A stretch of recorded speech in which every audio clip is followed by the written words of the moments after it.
Hello guys, কি অবস্থা সবার? সবাই কি ভালো আছো? মানে সবার দিনকাল কেমন যায় আর কি? আমার তো খুব ভালোই যায়। মানে কোনো বড় লোকের যদি বিড়াল হইতে পারো তাহলে তো পুরো জীবনটা সেটেল। তোমাকে ক্যাট ফুড খেতে দিবে, ভালো ভালো খেতে দিবে, তারা নিজেরা খেতে পারবা না পাক আমাদেরকে কিন্তু ঠিকই খেতে দিবে। তাই বুঝছো, সব ক্যাটসদেরকে অর্থাৎ সব বিল্লিদেরকে আমি জানাবো যেন পোষা বিড়াল পেতে পারে। তারা বাহিরে গিয়ে গিয়ে উল্টা পাল্টা ময়লা আবর্জনা খাইতে হবে না, মানে আবর্জনা খেতে হবে না।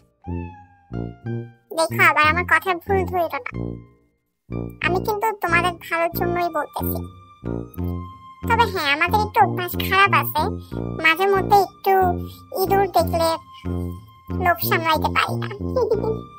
কে সামলাইতে পারে বলো? মানে সামনে দিয়ে একটা ইঁদুর যাচ্ছে, সেটা আমাদের খাইতে হবে, খপ করে ধরে খাই ফেলবো। মাঝে মাঝে একটু ময়লা আবর্জনা তো যাইতে মন চাই, যতই হোক অভ্যাস তো আর বদলাই না, বলো?